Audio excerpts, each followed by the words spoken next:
अस्सलाम वालेकुम dear learners, कैसे हैं आप सब। उम्मीद करती हूँ कि खैरियत से होंगे। हमारी उर्दू ग्रामर की सीरीज़ तो चल ही रही थी, तो मैंने सोचा कि क्यों ना अपने लर्नर्स को इंग्लिश ग्रामर भी पढ़ाई जाए। तो इसी सिलसिले में आज जो मैंने पहला टॉपिक सिलेक्ट किया है वो है पार्ट्स ऑफ स्पीच, यानी कि हम अपनी रोज़मर्रा की ज़िंदगी में जो बातचीत करते हैं, जो भी गुफ्तगू करते हैं, उसके जो हिस्से हैं, उसमें जो चीज़ें इस्तेमाल होती हैं उनको पार्ट्स ऑफ स्पीच कहा जाता है। और ये एक इम्पोर्टेंट टॉपिक है इंग्लिश ग्रामर का। तो dear learners, parts of speech 8 होते हैं। There are 8 parts of speech. First noun, second pronoun, third adjective, fourth verb, fifth adverb, six preposition, seventh conjunction and eight interjection. तो dear students, सबसे पहले हम पढ़ेंगे noun के बारे में कि नाउन क्या होता है। A noun is a word that provide name to something like a person, place, thing और idea. You might hear them referred to as a naming word. Nouns encompass most of the words of a language.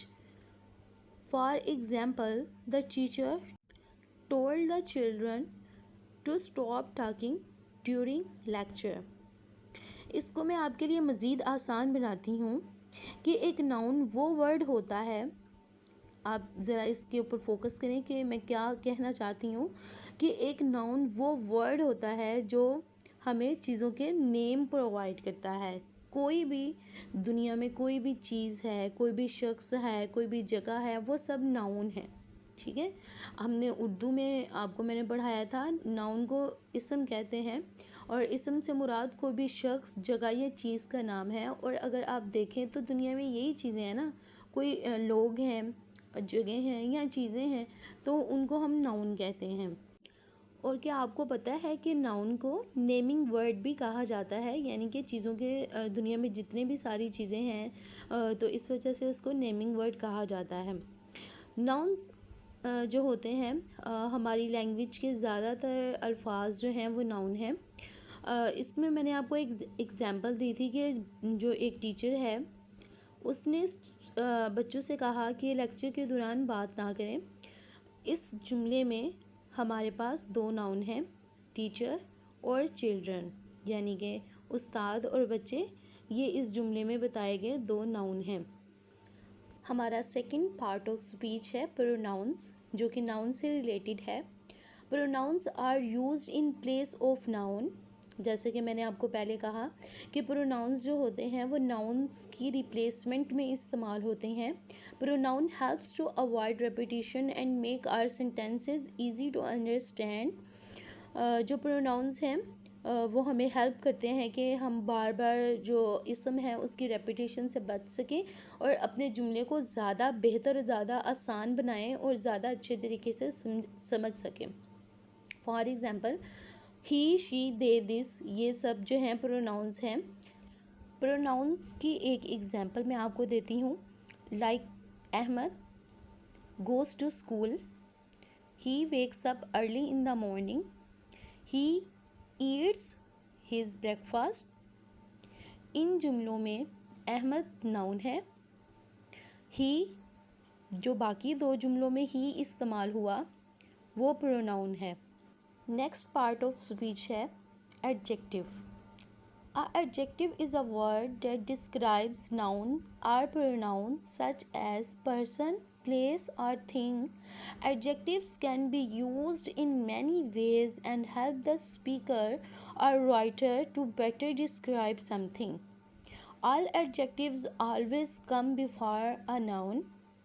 For example, hot, dark, smart, cool, common. इसको हम ऐसे भी समझ सकते हैं कि adjective एक ऐसा वर्ड होता है जो हमारे नाउन और प्रोनाउन को बयान करता है, उसकी वजाहत करता है। जैसे कोई शख्स, जगह या चीज़ का नाम हो तो उसको अच्छे से डिस्क्राइब करता है। और एडजेक्टिव जो है वो हमारी लैंग्वेज में बहुत से तरीक़ों में इस्तेमाल हो सकता है और स्पेशली ये स्पीकर्स और राइटर्स को हेल्प करता है कि वो अपने नाउन को अच्छे तरीके से एलेबरेट कर सकें।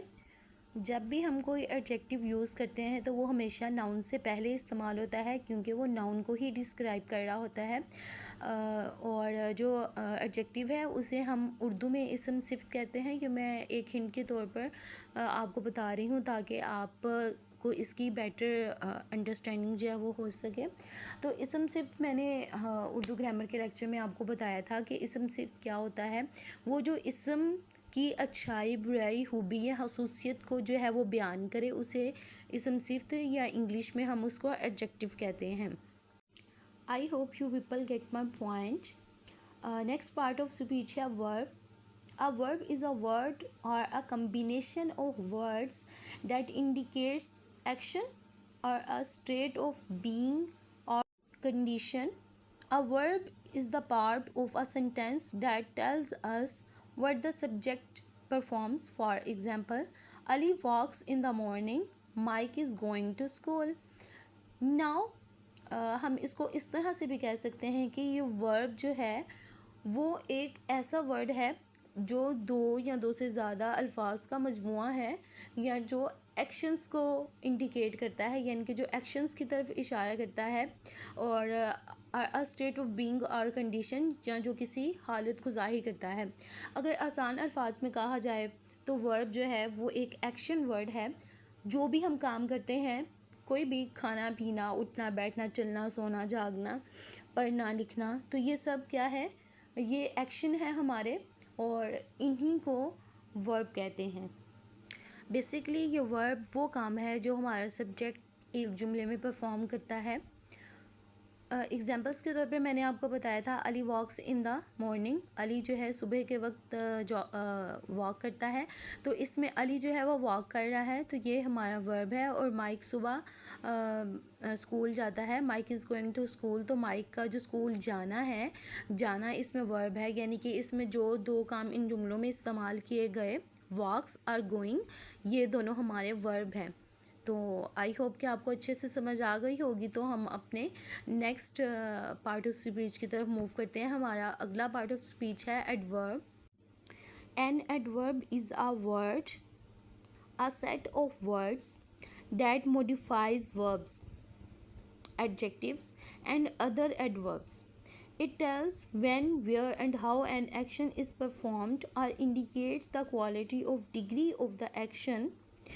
For example, beautifully, equally, thankfully, carefully. अब हम इसको जुमले में इस तरह इस्तेमाल कर सकते हैं, ही इज़ रनिंग फास्ट. अब इसको मज़ीद आसान अल्फाज में मैं आपको समझाती हूँ कि एक एडवर्ब क्या होता है। एक एडवर्ब जो है वो हमारे वर्ब को डिस्क्राइब करता है, उसको मज़ीद अच्छे तरीके से बयान करता है कि वो काम जो है वो कैसा हो रहा है, अच्छा हो रहा है, बुरा हो रहा है, तेज़ी से हो रहा है, जल्दी में हो रहा है, या स्लो हो रहा है, वो किस तरह से हो रहा है। तो ये एडवर्ब हमारे वर्ब को, यानी कि हमारे एक्शन को डिस्क्राइब करता है, उसको मॉडिफाई करता है, और वर्ब के साथ साथ हमारे एडजेक्टिव्स को भी ये मॉडिफाई करता है। ये दरअसल ऐसा वर्ड है जो बताता है कि जो हमारा वर्ब है, ये जो काम किया गया है वो कब, कहाँ और कैसे किया गया है, और वो हमारे काम की, जो हमने काम किया है उसकी क्वालिटी को भी बताता है कि वो काम कैसा है, और उसकी डिग्री को भी बयान करता है। जैसे कि कोई चीज़ खूबसूरत है या कितनी खूबसूरत है, बराबर है, इस तरह से। जैसे हम कहते हैं ही इज़ रनिंग फास्ट, वो तेज़ दौड़ रहा है। अब वो दौड़ तो रहा है लेकिन तेज़ दौड़ रहा है। अब ये जो रनिंग है वो वर्ब है, और जो फास्ट है वो एडवर्ब है, यानी कि जो काम किया गया, कोई भी शख्स है वो दौड़ रहा था, लेकिन वो कैसे दौड़ रहा था, वो सुस्ती से दौड़ रहा था, वो आहिस्तगी से दौड़ रहा था, या वो तेज़ी से दौड़ रहा था। तो इस जुमले में बताया गया कि वो तेज़ी से दौड़ रहा था, तो ये उसका तेज़ी से दौड़ना, तेज़ दौड़ना, ये उसका एडवर्ब है, यानी कि इसने उस शख्स के काम को मॉडिफाई किया और हमें डिस्क्राइब किया कि वो काम कैसे हो रहा है, यानी कि डिग्री को उसने हमें बताया कि वो तेज़ी से हो रहा है। हमारा नेक्स्ट पार्ट ऑफ स्पीच है preposition. A preposition is a word that indicates the relationship between a noun and the other words of a sentence. They help us understand order, time, connections and positions. For example, the gift is inside the box. Sana gone out of the town. अब हम इसको आसान अल्फाज में समझते हैं कि preposition क्या होती है। प्रेपोजिशंस बेसिकली वो वर्ड्स होते हैं जो हमारे जुमले में हमारे इसम के रिलेशन को जुमले के बाकी हिस्सों के साथ जोड़ता है, यानी कि हमारे इसम को बाकी जुमले के साथ कनेक्ट करता है, उनमें एक ताल्लुक़ जो है वो पैदा करता है। और जुमले की तरतीब, उसमें बयान किए गए वक्त और जुमले के मुख्तलिफ़ हिस्सों के आपस में कनेक्शंस और उनकी जो जगह है उसके बारे में बेटर अंडरस्टैंडिंग जो है वो हमें देता है।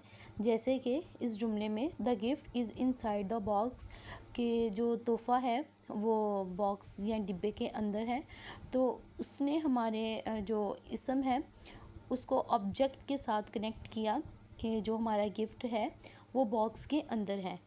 अब वो ऊपर भी हो सकता था, साइड पे भी हो सकता था, कहीं भी हो सकता था, लेकिन उन्होंने बताया कि वो बॉक्स के अंदर है, यानी कि हमारे इसम को हमारे सब्जेक्ट को ऑब्जेक्ट के साथ कनेक्ट किया। तो ये जो कनेक्शन था, जो वर्ड था यूज़ हुआ इनसाइड, बेसिकली ये प्रेपोजिशन है। इसी तरह दूसरी मिसाल देखते हैं। सना गोन आउट ऑफ द टाउन, यानी कि सना जो है वो शहर से या कस्बे से बाहर चली गई। तो सना जो है चली गई टाउन से बाहर। अब वो टाउन में भी हो सकती थी और वो टाउन से बाहर भी जा सकती थी।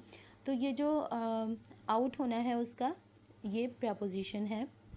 और preposition is further classified into 3 classes, यानी कि जो प्रेपोजिशन है हम उसको मज़ीद जो है वो एलेबरेट करते हैं, मज़ीद 3 दर्जों में हम उसको डिवाइड करते हैं सिर्फ अंडरस्टैंडिंग के लिए। जिसमें सबसे पहले है सिंपल प्रेपोजिशन, यानी कि ये कोई कॉम्प्लिकेट नहीं है, इन, एट, बाय, और from. Number 2 compound preposition, above, below, between. Number 3 group of words in a phrase, एक जुमले में जो अल्फाज का मजमुआ होता है, जैसे in favour, in order, instead. तो आई होप कि आपको इस पार्ट ऑफ स्पीच की भी समझ आई होगी। हमारा नेक्स्ट पार्ट ऑफ स्पीच है conjunction. Conjunctions are used to join clauses, phrases and words together for constructing sentences, यानी कि कंजक्शंस जो हैं वो इस्तेमाल होते हैं क्लासेस को, जुमलों को और अल्फाजों को आपस में मिलाने के लिए, एक जुमले में उनको शामिल करने के लिए। जैसे कि I play cricket and Robin plays football, यानी कि मैंने क्रिकेट खेला और रॉबिन ने फुटबॉल प्ले किया। अब इसमें जो एंड का वर्ड है वो कंजक्शन है। अब इसमें 2 जुमले हैं, आई प्ले क्रिकेट और सेकंड वन है रॉबिन्स प्ले फुटबॉल। इसमें इन 2 जुमलों को मिलाने के लिए एंड का इस्तेमाल किया गया है और यही जो है वो कंजक्शन है। Next and last part of speech is interjection. An interjection is a kind of explanation inserted into regular speech. Interjections don't have a grammatical function in the sentence construction. They usually can't be modified or inflected. They don't have to have a relation to the other parts of the sentences. Basically interjections जो हैं ये वो words होते हैं जो वजाहत करते हैं कि हमारा जुमला किस किस्म का होगा। और इंटरजेक्शंस जो हैं उनका कोई भी ग्रामेटिकल फंक्शन हमारे जुमले की बनावट में नहीं होता। ये बेसिकली वो अल्फाज होते हैं जो जुमले में बयान की गई खुशी, गम या अफसोस या हैरत के इजहार के लिए इस्तेमाल होते हैं। For example, wow that's an amazing scene, I don't want him to come. इसमें वाओ, इसी तरह और बहुत से जुमलों में अलास, हुरा, याहू, ये जो सब अल्फाज हैं इनको इंटरजेक्शन कहते हैं। डियर स्टूडेंट्स, ये हमारा इंग्लिश ग्रामर का पहला लेक्चर था। तो उम्मीद करती हूँ कि जिस तरह से आपको उर्दू ग्रामर के लेक्चर जो हैं पसंद आए हैं, इसी तरह से आपको इंग्लिश ग्रामर का लेक्चर भी पसंद आया होगा और आपको इस टॉपिक की अच्छे से समझ भी आई होगी, क्योंकि मैंने तो अच्छे तरीके से समझाने की भरपूर कोशिश की है। तो अगर आपको मेरी ये कोशिश पसंद आई हो तो वीडियो को लाइक करें, एक प्यारा सा कमेंट करें, और अगर आपको किसी और टॉपिक पे वीडियो चाहिए हो तो कमेंट में भी आप उस बारे में बता सकते हैं।